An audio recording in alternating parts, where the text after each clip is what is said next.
Is that okay? Yep. Cool.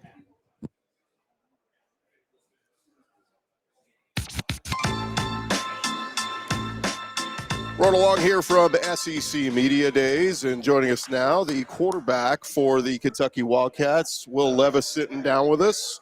What's going on, man? How are you? Nothing much. It's been a good morning and an exciting day. How are you? I'm okay. Have you ever done anything like this, like a media day where you're getting toured and paraded around like this? Not really. A lot of firsts for me. Another first this morning was the private jet we took in. Yeah, so how about that? That was fun. Private jet life, not bad. As Stetson Bennett stops by to shake hands with Will. Yeah, you can get used to that private jet life, right? Oh yeah. Hopefully not the last time, but no, I'm very fortunate in that Kentucky hooked us up with that, and that was a fun little trip we took. I saw you a few weeks ago at the Manning Passing Academy, and now Stetson wants a selfie.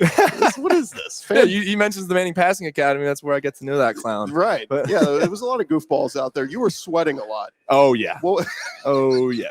I was wearing a gray cotton T-shirt, and it was probably not the best pick, but. You and I have that in common. Brian Kelly, we had on the show too, and he said he's a sweater. So I sympathize with the sweaters out there. Yeah. But what was that experience like, getting to coach a bunch of kids and getting to be around a bunch of other, NCAA quarterbacks? It was awesome. I mean, to show the kids everything that we can offer, and to really just be worked. Like, we were out there working. Like, I mean, we were learning how these camps work, and going out there and working out ourselves. There were long days and hard work and a lot of fun too. But the best part about it was just being with the other quarterbacks there and to get to know them and to just become really good buddies with all of them. And it made you sympathize too with your coaches and what they go through at practice. Oh, right? Like trying to organize it all. Yeah, dealing with kids is not fun sometimes, but no, it was an awesome time, and it was great sharing them with what I could share. I saw Kentucky put out a documentary called QB1, the Will Levis story. That had to be pretty cool, and I guess weird to have a documentary done about you. It was really, really cool in how they went about the process. And I didn't really know much of the specifics of what they did to put it all together. I knew that they talked to my parents and they were going to take some clips from games, and they interviewed me. But I actually saw it yesterday for the first time they premiered, and I was the first one to see it, and I was blown away. Tim and all the rest of our media team just did an awesome job putting that together, and I'm very thankful for it. You didn't get like final say on final cut, like take this out, leave this out? Okay. No, I didn't need to. It came out very well. I was very pleased. But nothing embarrassing, like they didn't find like your 7th grade like classmate or anything like that? No, I think the most embarrassing was there was a naked picture of me when I was a little baby. But they blocked off the private parts. That's good. That's good. Talking with Will Levis, is it weird a school like Kentucky that is the preeminent basketball school, this fan base seems to be more excited about football right now than basketball? That's a little strange. Well, I mean, coming to Kentucky, I didn't really know what to expect from a fan base standpoint. Coming from Penn State, where their fans are obviously very energetic and passionate, and I was blown away even before the season that we had, just how much support and just energy that the fans brought, both at just the home games and whether it's on social media or just in person. They're second to none. And Big Blue Nation, I mean, very thankful for them. And it helps when we have a good season, but we know that the sport's going to be there regardless. There's no doubt you took hold of that starting quarterback spot a year ago, really elevated the production Kentucky's had at that position. It's no knock on the guys before you, but they really needed somebody to come in and solidify that spot, take it to the next level. As productive as you were last year, how do you build off of a year like that? I think that this offseason has been very special for me because it was the first offseason where I was an established starter and not necessarily competing. Yep. And I've always been a leader in whatever position I've been, whether it was last string or first string. But I think how you lead changes when you are the starter. And I think guys really start to buy into you, and you realize that you are a figure for people to look up to a little bit more so than when you're just a backup. So to have this full offseason to focus on leadership and to rally the guys and to make sure that all of our minds are in the right spot and focusing towards our ultimate goals has been really special. I think you're a little underrated as a runner. We saw you at the Louisville game, 100 rushing yards, 4 rushing touchdowns. We're going to see more Will Levis running the ball this year? I didn't know. Coming into college from high school, I didn't run much in high school. I think I got a lot more athletic as I went through kind of the off-season training regime in college.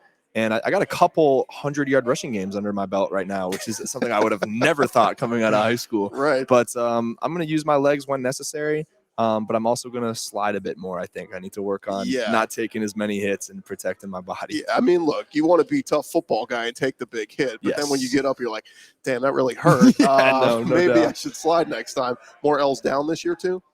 We'll see. Yeah, I mean, that's the last game of the season. Not too focused on that right now. I was just comparing, but you more running and more, you did that in that game. Yeah, we'll see. Are you a guy that likes the offseason accolades, Davey O'Brien Award watch list, Maxwell Award watch list? You must be doing something right if you're landing all these preseason watch lists. No, I mean, watch lists, mock drafts, like none of them mean anything. It's just predictions, Yeah. So, I mean, I just know that as long as I make sure that all my actions are in line with what our team goals are, then all the individual stuff will just fall into place afterwards. From what you saw in the spring and summer so fall, or how good can this defense be? Really, really good. I think that we're really deep, and we got some experience coming back, especially at the linebacker position. We got some great leaders, the Jaquez and DeAndre, and other guys that are going to be able to step up and really show the ropes and get guys ready for the season. And it's going to be fun to go against them every day in practice, because when you got a good defense to practice against, it's just going to make the offense better. So Coach White is absolutely incredible. One of the best defensive coaches that I've had the pleasure to work with and learn from. And I'm excited to see what he cooks up for the defense this year.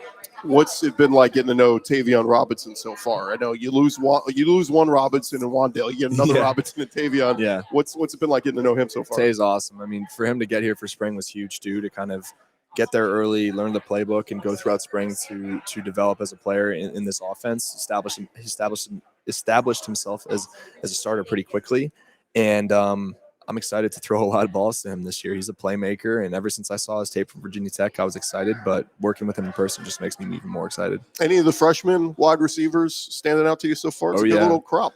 Oh, yeah. We did a really good job with the group that we brought in with the true freshmen. I mean, Dane Key's one that comes to mind. He was there in the spring, and right now he's looking to be a starter for us as well.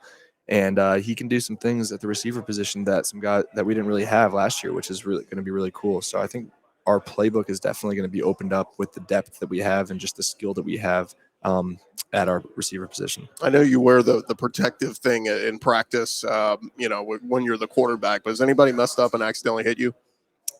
Yes. And when it happens, Coach Stoops goes crazy. And there was one particular time in spring where we were running 2 minute, and that's when things kind of get a little crazy and everyone's running around and they're trying to spot the ball and they're trying to rush me and try to show that it's a sack when they know they can't really tackle me. And I forget who it was, but I was throwing and someone hit my arm and Coach Stoops stopped practice. But no, I mean, I'm a tough dude. I can take a hit, but I'm not trying to get hit in practice. That's for sure. All right, let's talk a little NIL stuff's been an interesting thing. Did I see you signed a deal with a horse farm? Yes, I'm very proud about that. I think that's one of the more unique deals that I've seen across the country. And those are the type of deals that I'm looking to do too, because when there's something unique like that, Kentucky, especially being so tied to the horse industry, I knew that was something I wanted to look to do, and to get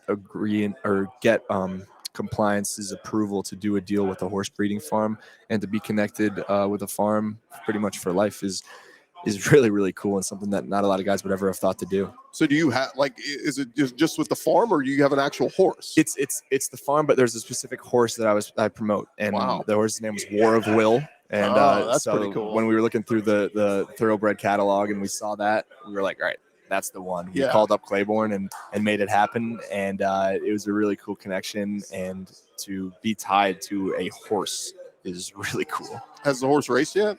It used to race. Now it just breeds. Okay. Yes. Wow. It's it was pretty good life. Yeah, it's a pretty good life when you can you win and then you just breed the rest of your life. Some of the so that means he's going to be having new horses, and we got to come up with new names, right? So I was going to give you a few suggestions. Oh, okay. I thought you were going to ask me. I didn't want to put you on the spot. Well, I'll ask you for one. So 7. I think there were 7 bells. You could do something with 7 there, but a few other ones. Banana Eater, I think sounds good. And then Mayo Coffee, I think, could be a really good horse name. So those are just a couple suggestions for me. How'd you think of those? I don't know. Maybe part of your weird eating habits. You have become pretty big on Instagram and TikTok and all this stuff. You do some weird videos though on TikTok. Yeah, no, I like to have fun, and I think that social media is just an opportunity to kind of show people the human side of you rather than just the player.